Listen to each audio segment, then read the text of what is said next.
It's the Red River, whatever you want to call it. Texas and Oklahoma, both teams had plenty of time to think this one over coming off their respective bye weeks. So here to help us break down one of the biggest games of the weekend, we've got Chip Brown from Horns247 and Tom Green from Sooners Illustrated. I know both you guys are getting back in the swing of things as well, enjoying your bye weeks. But let's tell you a little bit more about this matchup here. It's the 120th meeting of the Red River rivalry. Texas comes into this game, one of 12 remaining unbeaten FBS teams, but the only undefeated in the SEC. The Sooners, meanwhile, boasting a stingy defense this season, having only allowed one rushing touchdown so far this season. You know that Quinn Ewers is itching to play in this game after his 3-interception performance in last year's game. So Chip, given the injury and everything going on around him, how is he preparing to play ahead of this one? Yeah, Quinn Ewers is ready to go. I think he wanted to play against Mississippi State, but Steve Sarkisian wanted to play it safe. Quinn Ewers was having a great year. I mean, he was the Heisman favorite when he got hurt, and then all of a sudden Arch Manning comes in and lights it up, and everybody forgets about Quinn Ewers. Well, Quinn Ewers, who was outstanding against Michigan, leading, Texas to a 24-3 lead at halftime, converting 8 of 10 third downs. This is going to be a similar challenge. He loves the big games, and you're right, Emily. I mean, he wants to make amends. He kind of started to make amends in last year's game when he set a school record for 19 straight completions, completed 26 of his last 28 passes, got his team the lead with 1:17 left, but the Texas defense couldn't hold it. Yeah, I mean, for Oklahoma, preparing for Quinn Ewers, they kind of have a blueprint already. They're very familiar with him.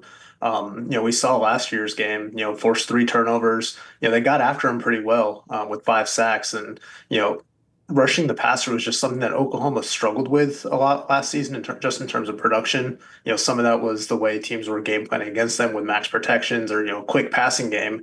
But really the key for Oklahoma in getting after Quinn Ewers is just trying to force him into some pressure situations. Again, we saw that last year, 5 sacks, like better in that regard this year. They've got 8 sacks through 5 games. One of the best in the country right now at getting after the passer. So if they can just, get after him and, force some mistakes, that's going to be huge for this defense in this game. So Oklahoma is obviously very familiar with Quinn Ewers, but it's not the case on the opposite side of things. Michael Hawkins will be making his first start for Oklahoma against Texas. That's the first time in history that has ever happened in this game. So we got some history here. So Tom, with extra time to prepare in this one in the bye week, how does Oklahoma maybe tailor its offense to put him in a position to succeed? Yeah, I mean, Mike Hawkins has essentially been the starter for 6 quarters now. Before the bye week, the Auburn game was his first career start. And, he comported himself pretty well. He's completed 64% of his passes over the last 6 quarters, thrown for about 300 yards and a touchdown, has another 100 yards rushing and a touchdown. But the big thing is that, he has 0 turnovers. He's limited the mistakes. He hasn't tried to force the issue, and he's been poised is the biggest thing for a true freshman getting out there in his his first real experience, especially handling that situation with the crowd on the road in Auburn. They've had 2 weeks now to try to tailor the offense around him, like you said, and see what works best for him, because the offense has really struggled a lot this year, but they've shown some sparks at moments with him. In the Auburn game, we saw that 60-yard pass in the fourth quarter that kind of sparked that rally. He had that big 2-point conversion. He's just shown a tenacity, and Brent Venables made a good point. Like, they've had 2 weeks to kind of paint the picture for him with this Texas game. He's a very process-oriented player. He's got an even-keeled personality, so he hasn't really been affected too much by the situation. Things were moving fast forward for him in that Tennessee game, but they slowed down some for that Auburn game. He's missed some plays, but, again, he just has limited mistakes. And, I'm really curious to see how they're able to kind of game plan with an extra week to prepare for him. Well, Texas's defense is all about speed, and they're going to have spies on Michael Hawkins. They're not going to let him beat them with his legs, but I think they're going to gear up against the run, even though OU's running game isn't doing much this year, and they're going to force Michael Hawkins to beat him with his arm.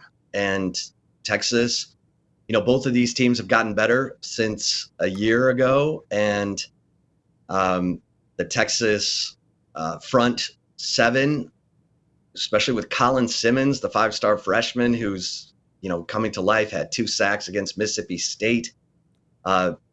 Another guy with unbelievable explosion, Anthony Hill at middle linebacker, speed guy. I think that this Texas defense is really excited. They kind of faced a dual threat guy in Michael Van Buren from Mississippi State. Obviously, Hawkins is better than Van Buren, but I think the Texas defense is deeper. Last year, they ran out of gas. I mean, Jalen Ford, the middle linebacker, played all 82 snaps. He was exhausted. It was his worst game. They're not going to have that this year. So they do have experience with dual threat quarterbacks named Michael. That will certainly help them here.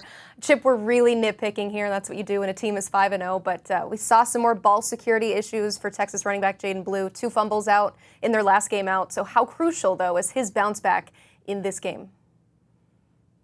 It's crucial because they need Jaden Blue on the field for his receiving skills. He's one of the fastest players on the team, and Sark loves to get him on the perimeter. I would not be surprised if Quintravian Wisner gets the bulk of the carries in this game. Quintravian Wisner, the only running back on the team without a lost fumble this season. So, and Quintravian Wisner is from DeSoto, right there in Dallas. He's probably going to be all amped up and ready to go. But Jaden Blue will be a factor in this game because they want to be able to throw the football to him. He was big in the Michigan win, and I think you'll see him back on the field. And how much he carries it between the tackles, not sure. But I definitely expect him to be a threat in the receiving game. All right, guys, we simulated this game 20 times on EA College Football 25, and Texas won it 16 of those times. So for each team, let's start with the Sooners. So the video game is hating on you here, but Tom, what's the biggest key to pulling out a win in the one very real game that's about to happen? I think it's offensively, Mike Hawkins just needs to keep on playing free football. And then defensively, Oklahoma's been one of the best teams in the country at forcing turnovers. And, we saw how big that was last year in this game, being able to force a few mistakes by Quinn Ewers. But if they can, again, get after, force a couple turnovers and just, be opportunistic with those chances, that's going to be their best bet at pulling off the upset here, just leaning on that defense to kind of guide the way like they've done through these first 5 weeks of the season. Yeah, and I think for Texas, Quinn Ewers needs to be big game Quinn Ewers. He was 24 of 38 passing, 3 touchdowns, no picks in the win at Alabama. He was 24 of 36 passing, 3 touchdowns, no picks against Michigan. The guy just seems to thrive, and he's getting better. I know he's coming off the injury, but Quinn Ewers lives for these games. I think he wants to make sure that he leaves Texas with a winning record against OU. If Quinn Ewers turns it over on Saturday, this is going to be another barn burner just like last year. As I am overwhelmed with the amount of big-time football games we have this weekend, but you better believe anytime Texas and Oklahoma are playing, I am watching. Thank you both so much for the great breakdowns. I feel way more prepared to watch this big game. You can keep it locked into Horns247 for all things Texas football and Sooners Illustrated for everything you need to know about Oklahoma. The writers you just heard from and their entire crews will have you covered on your favorite team.